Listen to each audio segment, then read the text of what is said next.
Hello বন্ধুরা, আজ দুপুরে কি রান্না করছি তোমাদের সাথে একটু শেয়ার করি। দেখো, এটা লোটে মাছ, আর যে একেবারে নেগড়ে মাছ।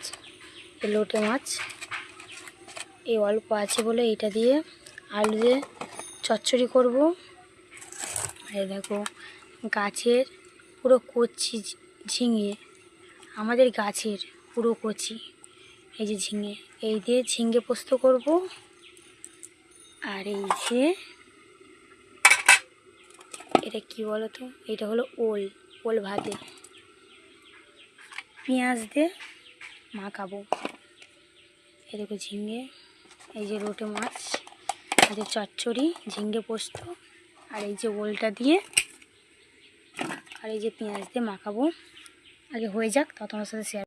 এই দেখো, দোকান থেকে এই পোস্তটা কিনে আনলাম, ঝিঙে পোস্ত করব, তাই জন্য ঝিঙে পোস্ত তো লাগবেই। মেন হলো এটা, যাই দিয়ে বেটে আনি, তা তোমাদের সাথে আবার কথা বলছি।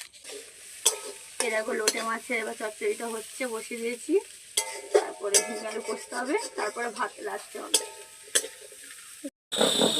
আমরা কিন্তু ছেলেই মজা করে খাই, তোমরা কিছু মজা করে খাও অবশ্যই কমেন্টে জানাবে। আর ছিলের মজা করে খাওয়াটা খুব সুন্দর টেস্ট হয়, ওই জন্য ছিলে মজা করছি। দুটো পোস্তর প্যাকেট এনেছি, 5 টাকা করে দাম। এই দেখো, এইটুকুনি হয়েছে।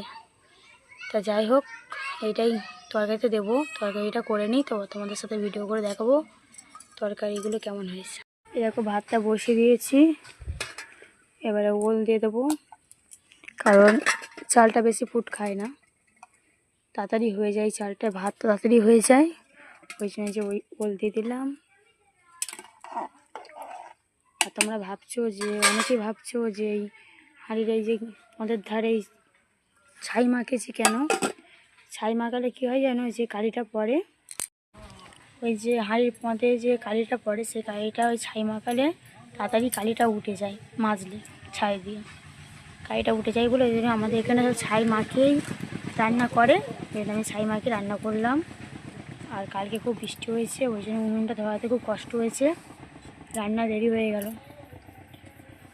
এই যে 1টা বেজে গেছে, এবার ভাতটা হবে, তারপরে খুব ধোয়া হচ্ছে। এই দেখো আমাদের কী রান্না হয়েছে, দেখো এই যে এটা হলো ঝিঙের পোস্ত। ঝিঙের পোস্ত ঝোল করলে ভালো লাগে না, ওই জন্য গামাখা করে করেছি।